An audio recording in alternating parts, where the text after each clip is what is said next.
Hi friends, welcome to my channel super trader Lakshya. यहाँ बात करूंगा किस तरीके से आप प्लान कर सकते हैं कल का दिन। 2 दिन की छुट्टी के बाद मंडे को जब मार्केट खुलेगा तो क्या पॉसिबिलिटी बन सकती है, क्या खबरें हैं जो उसको इम्पैक्ट कर सकती हैं। तो बहुत सारी चीजें हैं यहाँ पे। और सबसे पहले बात कर लेते हैं कि फ्राइडे को क्या हुआ। लेकिन उससे पहले अगर चैनल पे नए हैं तो चैनल को सब्सक्राइब करिए। अगर वीडियो अच्छा लगे तो लाइक और शेयर जरूर करिएगा। और इस वीडियो को शेयर करिए अपने दोस्तों तक जो मार्केट में ट्रेड करते हैं, इन्वेस्ट करते हैं, क्योंकि ये वीडियोस जो होते हैं ये उनको सही टाइम पे निकलने या एंट्री करने में मदद कर सकते हैं। ठीक है, अब हम बात करते हैं यहाँ पे कि क्या हुआ फ्राइडे को। तो फ्राइडे को अगर आप देखेंगे तो मार्केट बहुत वॉलेटाइल था। पहले 150 160 पॉइंट का डाउन साइड, फिर बाउंस, फिर डाउन साइड। तो ओवरऑल काफी परेशान किया होगा इसने काफी ट्रेडर्स को, और बहुत सारे लोग के स्टॉप लॉस पे हिट हुए होंगे क्योंकि फॉल बहुत सडन आता है। बाउंस भी धीरे धीरे आया, लेकिन उसके बाद फिर एक सडन कैंडल बना। तो जो बाउंस है बहुत धीरे धीरे आया और सडनली एक बड़ा कैंडल लास्ट में आया जिससे फॉल आया। तो ओवरऑल मार्केट में आप देखेंगे वीकनेस ब्रॉड बेस्ड है। ऐसा नहीं है कि दो स्टॉक ही गिरा रहे हैं और बाकी मार्केट में सब हरियाली है, ऐसा नहीं है। कुछ स्टॉक और कुछ सेक्टर जैसे आईटी और रिलायंस इसने संभालने का काम किया। बाकी आप देखेंगे बैंकिंग, फाइनेंशियल, ऑटो, ये सारे नीचे की तरफ धकेल रहे थे। तो ये ओवरऑल मार्केट की समरी है। किस तरीके से मार्केट ने बिहेव किया। कुछ स्टॉक्स हैं जो स्पेशली थोड़ा ज्यादा वीक बिहेव कर रहे हैं। एचडीएफसी बैंक, एचडीएफसी, इनमें selling basket kind of suddenly आ रही है, बड़े बड़े कैंडल बन रहे हैं। तो ये दिखा रहा है कि यार एफआईआईज अभी भी बेच रहे हैं। और फ्राइडे को एक बहुत ही यूनिक चीज हुई कि डीआईआई ने बाय नहीं किया। और डीआईआई ने बाय नहीं किया, ये एक प्रॉब्लम हो सकती है अगले 2 से 3 दिन, मतलब ये जब तक ये साल खत्म नहीं हो जाता आप डीआईआई बाइंग एब्सेंस पाएंगे उसका, क्योंकि उनको भी प्रॉफिट बुक करना है। एफआईआई ऑलरेडी प्रॉफिट बुक कर रहे हैं, उनका ईयर एंड हो रहा है। तो आपको दिखेगा कि एटलीस्ट अगले 2 से 3 दिन तक आपको मार्केट में कैश में सेलिंग दिखेगी। कैश में, क्योंकि प्रॉफिट जो भी प्रॉफिट है उनको दिखाने के लिए क्वार्टर एंड हो रहा है, हाफ ईयर एंड हो रहा है, तो उनको दिखाने के लिए बुक करना पड़ेगा। बहुत सारे लोग बोलेंगे फाइनेंशियल ईयर, लेकिन बाहर की बहुत सारी कंपनी इंडिया में जिनकी यूनिट्स हैं वो लोग भी तो अपना बुक करेंगे, क्योंकि उनकी जो पेरेंट कंपनी है वो एनुअल रिजल्ट्स में तो दिखाएगी 31 को। तो इस तरीके से सेलिंग कहाँ से आ सकती है हमें नहीं पता, लेकिन कैश में सेलिंग चल रही है। फ्राइडे को कैश में ही बकेट काइंड ऑफ सेलिंग आ रही थी सडनली, जैसे ही थोड़ा बाउंस आता था। तो वो चीज हमें देखने को मिल सकती है अगले 2 से 3 दिन। तो थोड़ा सा आपको इस साल के अंत तक आपको मार्केट थोड़ा सा बाउंस में एक सेल काइंड ऑफ नेचर बता रहा है कि है फिलहाल। ये चीज आपको ध्यान देनी है। उसके अलावा बात करेंगे, यहाँ पे एक न्यूज है जो बहुत इंपॉर्टेंट है कि आरबीआई ने जो आरबीएल बैंक है, ठीक है, बैंक निफ्टी का भी पार्ट है ये, उसके जो सीईओ है उनको छुट्टी पे भेज दिया है और एडिशनल डायरेक्टर अपॉइंट किया है। तो ये थोड़ा सा रिफ्रेमिंग, शब्दों को बड़े प्यार तरीके से लिखा गया है, लेकिन इसका मतलब सिंपल वही है कि आरबीआई ने एक तरह से अपना आदमी बैठा दिया है इस बैंक में, क्योंकि इस बैंक का जो एमडी सीईओ है उन पे ट्रस्ट नहीं है, उनको छुट्टी पे भेज दिया है। तो ये अच्छी खबर नहीं है। इसके अंदर क्या है, अब इससे डर फैलता है लोगों को कि यार हमारे डिपॉजिट्स का क्या होगा। जो भी लोगों ने वहां पे किया है उस पे बहुत लोगों की चिंता बढ़ती है, क्योंकि ऐसे बहुत सारे केस हुए हैं। यस बैंक में आपको पता है मोरेटोरियम है, लोगों के पैसे अभी भी फंसे हुए हैं 2-3 साल के लिए। तो ये सब चीजें चल रही हैं। तो आरबीएल बैंक हाईलाइट में रह सकता है। ऑलरेडी इस बैंक का स्ट्रक्चर कमजोर है, चार्ट में मैं दिखाऊंगा।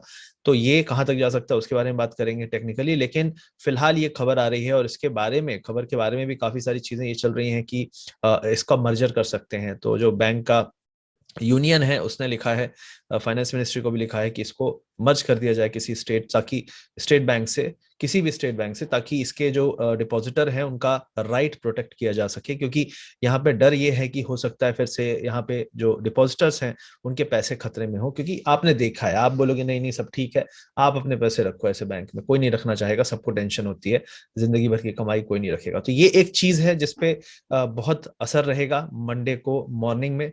और बैंक निफ्टी में भी आपको डेफिनेटली असर दिखेगा। जब भी कोई बैंक निफ्टी का कंपोनेंट वाला बैंक अगर ऐसा कुछ भी होता है तो सेंटिमेंटल इंपैक्ट होता है। तो मॉर्निंग में बैंक निफ्टी और इस बैंक से थोड़ा बचें, क्योंकि ये शार्प फॉल दिखा सकता है, फॉलिंग नाइफ है। और कैच मत करिएगा, क्या है क्या नहीं है, चीजें जब क्लियर हो जाएं तभी इन्वेस्ट करें किसी भी स्टॉक में।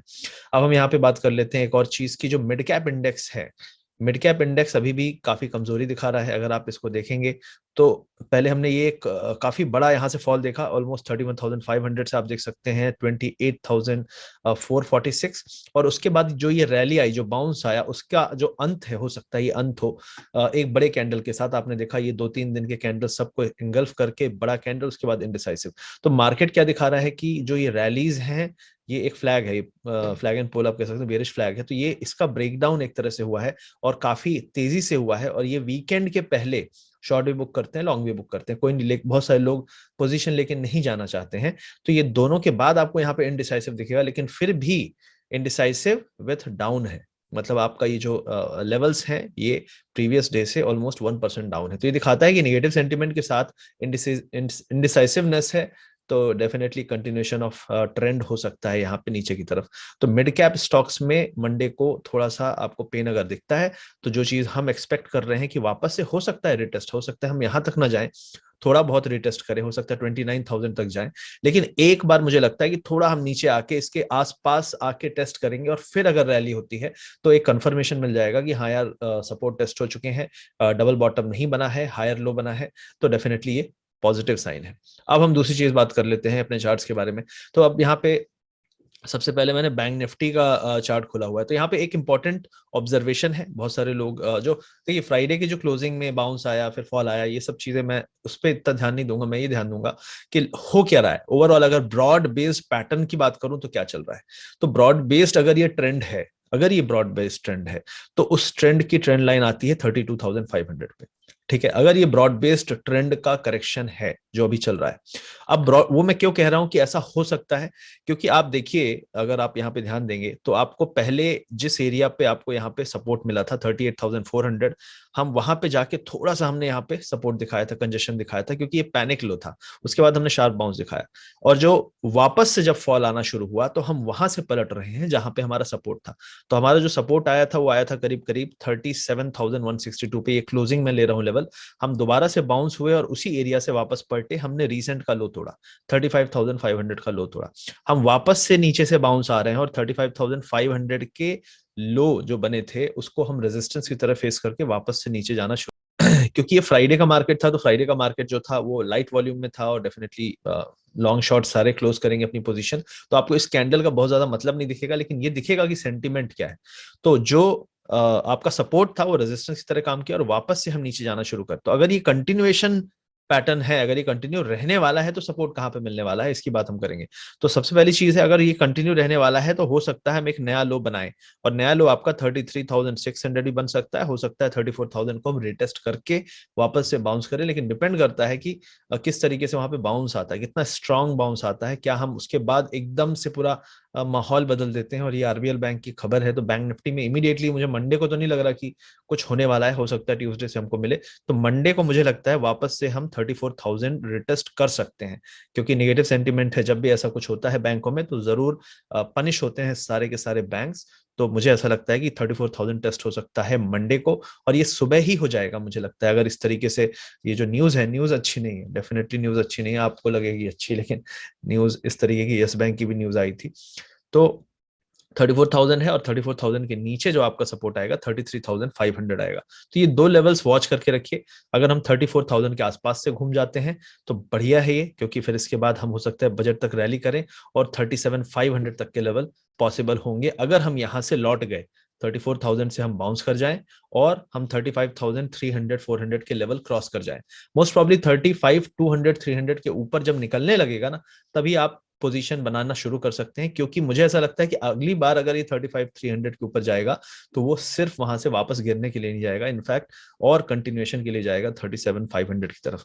तो ये पॉसिबिलिटी है, और अगर 34,000 टूट जाए बैंक निफ्टी में, तो फिर जरूर आपको नए लेवल दिखेंगे, फिर एक बाउंस आएगा, फिर और टूटेगा, फिर ये दिक्कत है। फिर यहाँ से अगर 34,000 टूटता है तो फिर हम मोस्ट प्रॉब्ली 32,400 की तरफ जा रहे हैं। बहुत सारे लोग यहाँ पे बोलेंगे कि यार कितना गिर गया और कितना गिरेगा, यही चीज आप 35,700 पे बोल रहे थे, अब तो 38 जाएगा, 40 जाएगा, 42 जाएगा, कहाँ पे हैं हम अभी 34,800 उससे नीचे है, राइट।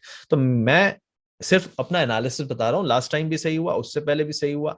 मैं यहाँ से इस एरिया से बोल रहा था 40,000 से, जब ये टूटा था, ये वाला जो ये जो फ्लो आया था नीचे की तरफ, तभी मैंने कहा था, और यहाँ पे एक बड़े कैंडल ने पूरा खेल खत्म कर दिया था।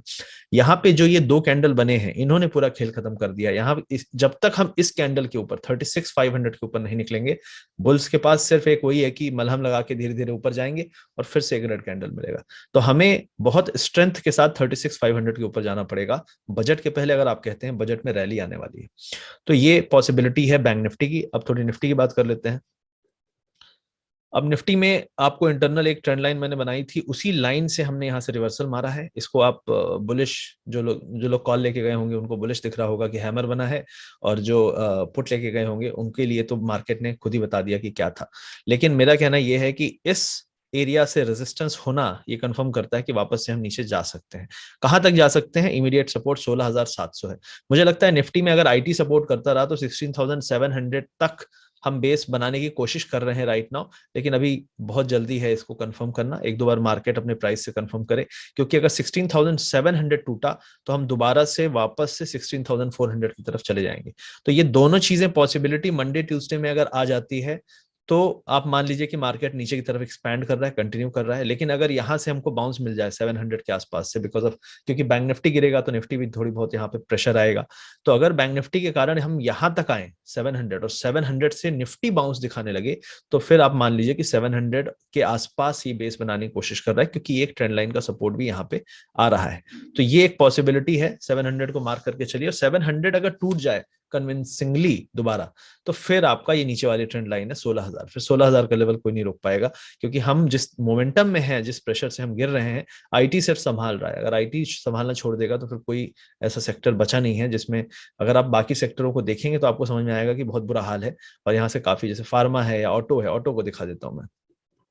अगर आप ऑटो की बात करें तो ये जितना बड़ा ये एक्सपेंशन था, जितने पॉइंट्स का, करीब 12,000 से लेके 10,000, 2,000 पॉइंट का, तो जो अगला नीचे का एक्सपेंशन होगा कम से कम 1,000 पॉइंट का होगा। तो अगर हम यहां से मान लें कि जो रिसेंट के लो थे 10,500, तो कम से कम 9,500 तक का एक्सपेंशन आएगा आपका इस एरिया तक। तो अगर आप बोल रहे हैं कि यार थोड़ा थोड़ा ये गिर रहा है और नहीं गिरेगा, तो यहाँ से 1,000 पॉइंट नीचे भी खुले हुए हैं।